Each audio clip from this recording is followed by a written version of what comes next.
Good morning, everyone. It's Friday, June 11th, coming to you live from Seoul. I'm Kim Mo-gen. Before we begin, these are the stories we're following at the top of the hour. South Korean President Moon Jae-in will be heading to the UK in the coming hour to attend the G7 summit. During his week-long stay in Europe, he will also visit Austria and Spain to meet his counterparts there. With South Korea reporting 556 new COVID-19 infections Friday, the government has once again extended the current level of social distancing measures for another 3 weeks. And the U.S. showed a 5% increase in its consumer price index for May from a year prior, marking the fastest annual uptick since May 2008.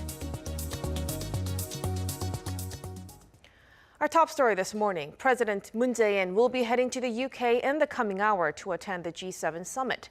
It's part of a week-long trip to Europe that also includes state visits to Austria and Spain. Our senior Blue House correspondent Kim Min-ji has a preview of the South Korean leader's schedule. President Moon Jae-in will embark on a week-long visit to Europe on Friday. His first stop will be the UK to attend the G7 summit.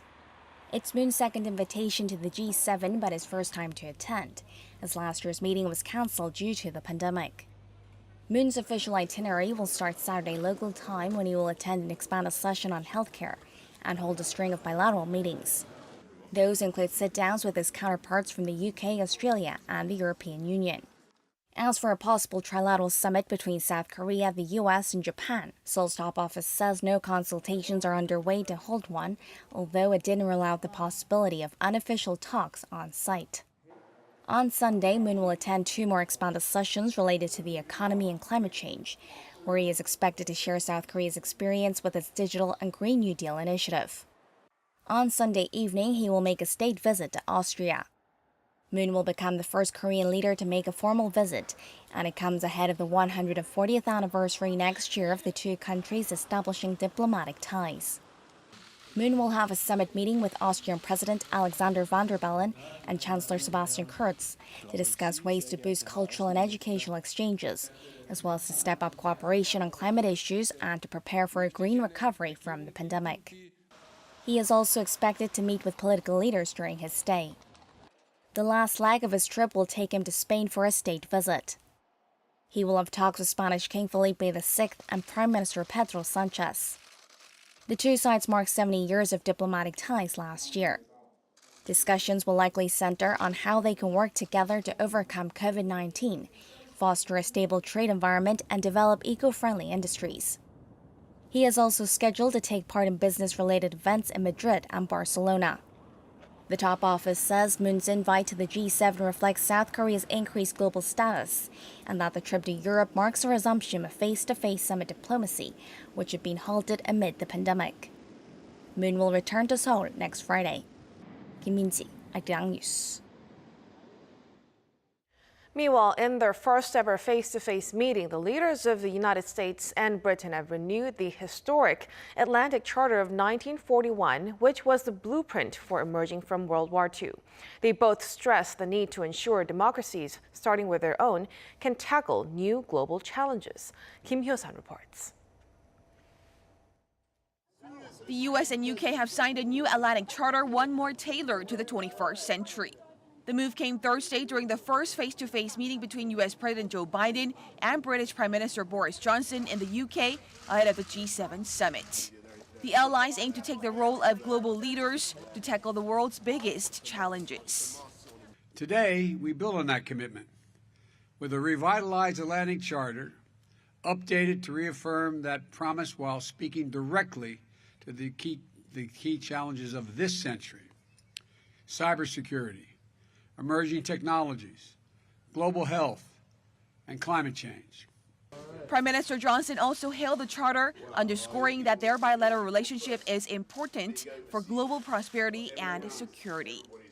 I don't think it is any exaggeration to say that the relationship between the UK and the US is the relationship between North America and Europe, which really sort of is incarnated in that Atlantic Charter of 1941, which we've renewed today between me and President Biden, is of massive, massive strategic importance for the prosperity, the security of the world, for all the things we believe in together: democracy, human rights, the rule of law. The US and the UK stick up for those two things together. They also highlighted their similarities as democracies in being able to deliver on solving critical challenges of the time. The renewed charter, which was a declaration of cooperation that President Franklin D. Roosevelt and Prime Minister Winston Churchill signed during World War II, also entails the two countries' commitment to tackle public health issues, including the COVID-19 pandemic. Following their meeting, President Biden announced that Washington will donate 500 million COVID-19 vaccine doses to about 100 low- and middle-income countries over the next 12 months.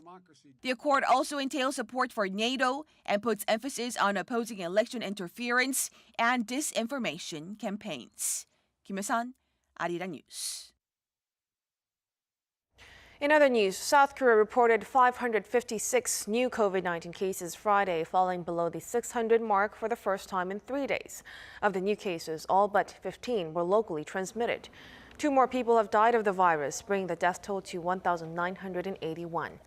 As for vaccinations, more than 10 million people in the country have received at least 1 dose of the COVID-19 vaccine as of this morning. South Korean authorities have decided to extend social distancing measures for 3 more weeks. And as the coronavirus situation continues to linger in the nation, authorities are revising the current 5-tier social distancing scheme. The eased restrictions will allow certain businesses to stay open later from July. Chang Tae-hyun reports. South Korean health authorities on Friday announced that they're extending the current distancing measures, including the ban on gatherings of 5 or more people, which were due to end this week. It will be extended for 3 more weeks until July 4th. Although more people will be allowed to attend sports events and low-risk cultural activities like performances in stages. In the meantime, all small businesses in the capital region, including restaurants, cafes, singing rooms, and nightlife venues, will be allowed to operate until midnight starting from July. For other types of small establishments, restrictions will be completely lifted. This comes as the country's new 4th-tier social distancing scheme takes effect next month. Health authorities announced Thursday that although the pandemic is dragging on, they're trying to ease measures. The scheme is still in the draft stage, and more details are to be announced by next week at the earliest. At current level 2 distancing in the capital region, businesses like restaurants, cafes, party rooms, indoor sports facilities, and bathhouses must close from 10 p.m. to 5 a.m. But the new scheme allows businesses to operate until midnight, with customers able to enjoy the extended hours. Authorities didn't mention any changes on restrictions for private gatherings, but hinted that the current capacity of up to 4 people could be changed to a maximum of 8. Outside the capital region, where a distancing level of 1.5 is currently being applied, all facilities except door-to-door sales are in operation without time restrictions. Chang Tae-hyun, Arirang News.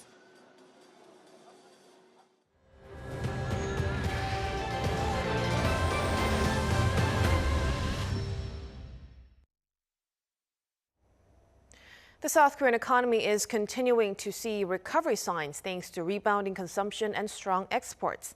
According to the Finance Ministry's monthly report released Friday, retail sales jumped 2.3% on month in April.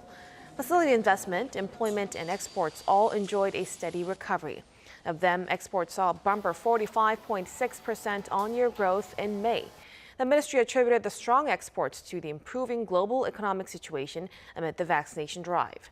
However, the report noted uncertainties remain high, particularly in regards to inflation. South Korea's exports rose in the first 10 days of this month thanks to increased shipments of chips and cars. According to preliminary data from the Korea Customs Service Friday, exports from June 1st to June 10th reached almost $17.3 billion, up 40.9% on year. Taking into account more working days at the start of this month, daily average exports were up by 32.6%. The growth was largely due to increased exports of semiconductors, cars, and petroleum products, as well as a rebound from last year's low numbers. Consumer prices in the U.S. have risen at their fastest annual rate in 13 years, surging a staggering 5% in May from a year earlier. The latest figure is a bigger jump than economists had expected. Lee Seung-jae has the story. The latest consumer price index released by the U.S. Labor Department on Thursday showed a 5% increase in May from a year prior, marking the fastest annual uptick since May 2008. The figure is higher than the increase of 4.7% that economists had expected. The price index rose 0.6% from April to May, compared with forecasts for a 0.5% gain. At the same time, an index excluding volatile food and energy costs rose 3.8% on year, the fastest pace since June 1992. Experts say prices are rising across a range of goods and services, from airfares to used cars, due to data quirks, supply bottlenecks, and strong consumer demand. However, they expect it's likely to slow down over time as the U.S. economy gets past the reopening bounce after a year of lockdown and supply catches up to demand. Getting a boost from the base effect, figures from last year were largely depressed by shutdowns, making current figures look large by comparison. Other than the base effect, the recent rise may be due to some households having extra cash to spend after multiple stimulus checks and months in lockdown, prompting a rise in demand. Other economists warn that inflation will damage people's purchasing power if wages don't keep up. While a short-term rise would unlikely cause lasting damage, lingering inflation could force the Federal Reserve to cut its support for the economy, potentially causing a fresh recession.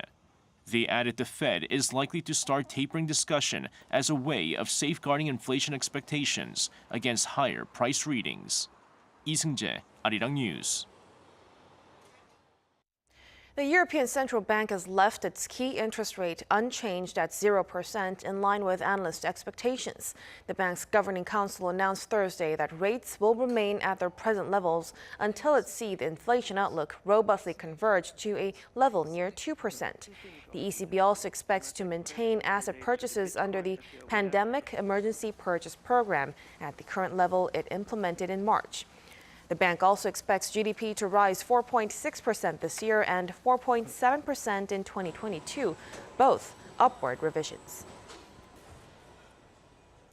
The 2021 BioKorea Convention has begun. Notable innovations ranging from virus prevention to new vaccine platforms are on display. Kim Yeon-sung takes a look. The 2021 BioKorea Conference held here in Seoul displays some of the most impressive milestones reached by the country's leading biofirms and researchers. Most notable at the convention were innovations related to COVID-19. The researchers' work displayed at the event shows their efforts to improve the process of battling the disease, from virus prevention to diagnosis.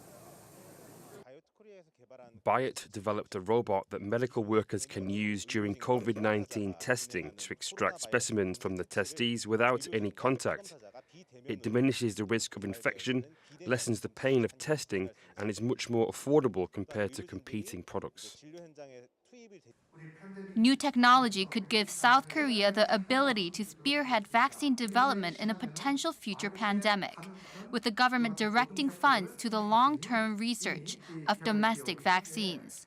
And at the head of that research is Professor Song Baek-nim. Rapid production technology needs continued development. We need to start getting ready now to develop this technology so that South Korea comes out as a front runner ready for another pandemic that might come in the future. What he and his team are working through the weekends trying to achieve is creating a game-changing platform that significantly curtails the development process of safe and effective synthetic vaccines. Behind the AstraZeneca vaccines, there were 230 years of research that can be traced back to Edward Jenner's smallpox vaccines.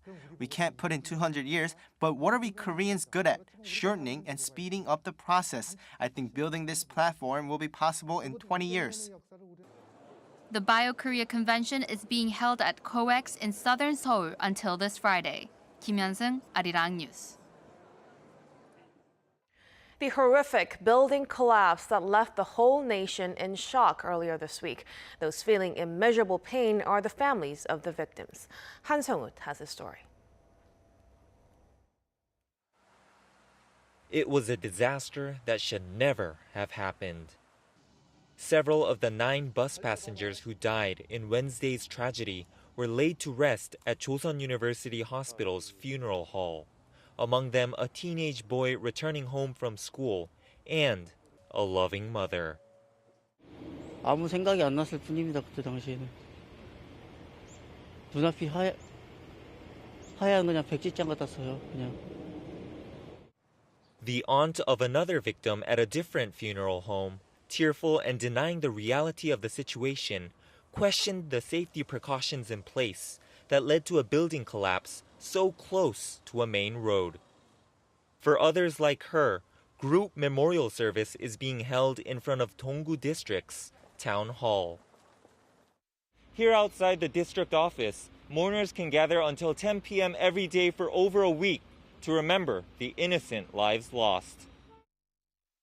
What a sudden tragedy it was. Breaks the nation's heart. Something like this should never happen again.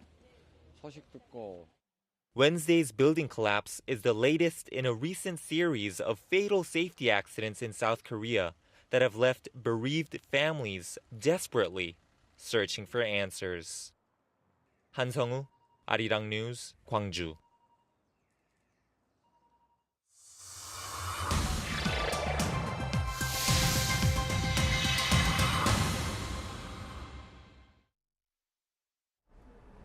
Welcome. It's time for The World Now, bringing you some of the most interesting news from around the globe. I'm Ji-young. The Australian city of Brisbane might be the place to go for the Olympics in 2032 because it's just one step away from being named the host. The city won approval on Thursday from the International Olympic Committee's Executive Board, and the board's proposal will be put to a final vote at an IOC session on July 21st in Tokyo, where a decision on whether to award the 2032 Games to Brisbane will be made. IOC President Thomas Bach called putting Brisbane forward irresistible for a number of reasons. This commission looked in depth at all aspects of Brisbane 2032, the master venue plan, sustainability, feasibility, legacy, and highlighting the impressive public support, as well as the strong support across the entire political spectrum in Australia. Several cities and countries, including Indonesia, Budapest, China, and Doha, have expressed interest, but Brisbane earned bonus points for a number of factors, including its favorable weather. Brisbane would become the 3rd Australian city to stage the Summer Olympics after Melbourne and Sydney if it gets elected.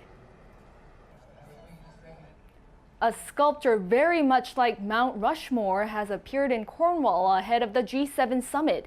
Named Mount Recyclemore, it's made of discarded electronic waste and depicts 7 giant faces of G7 head of states. It was built at Sandy Acres Beach just along the coast from the Carbis Bay, where the leaders are meeting. The lead artist said he hopes it'll shine a light on the need to address the issue of harmful e-waste.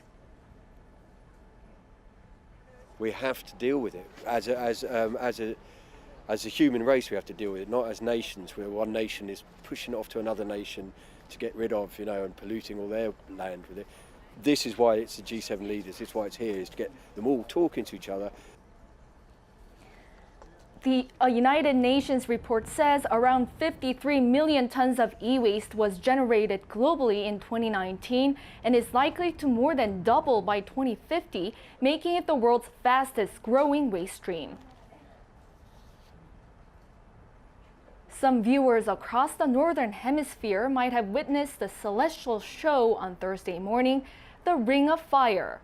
It is an annual solar eclipse where the moon moves in front of the sun to cover most of it, leaving just a thin circle of light shining at the edges.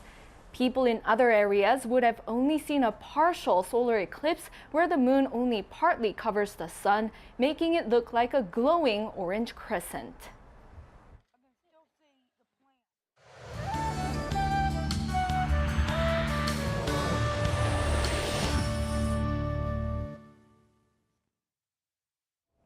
Good morning. Rain has stopped in western parts of the country, while regions in the east will see rain into tonight. And until then, Jeju and the south coast could see 80 more millimeters with heavy rain alerts being issued, while other regions will see 5 to 40 millimeters today.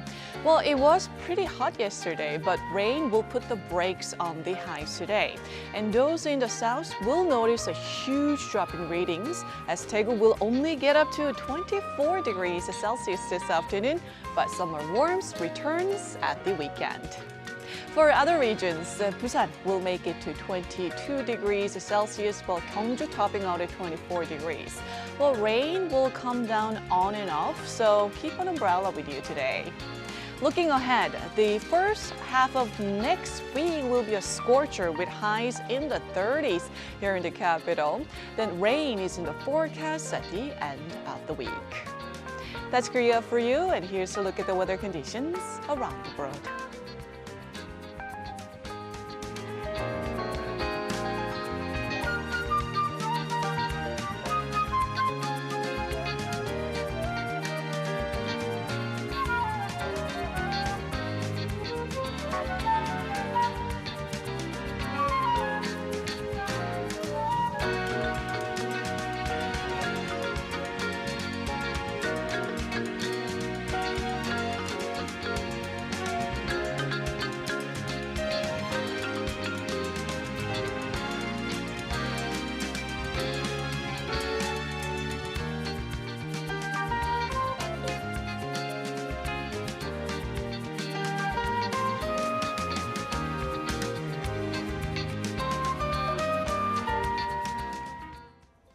And that will do it for us at this hour on Arirang News. We'll be back at noon Korea time, so stay tuned. Thank you for watching and goodbye.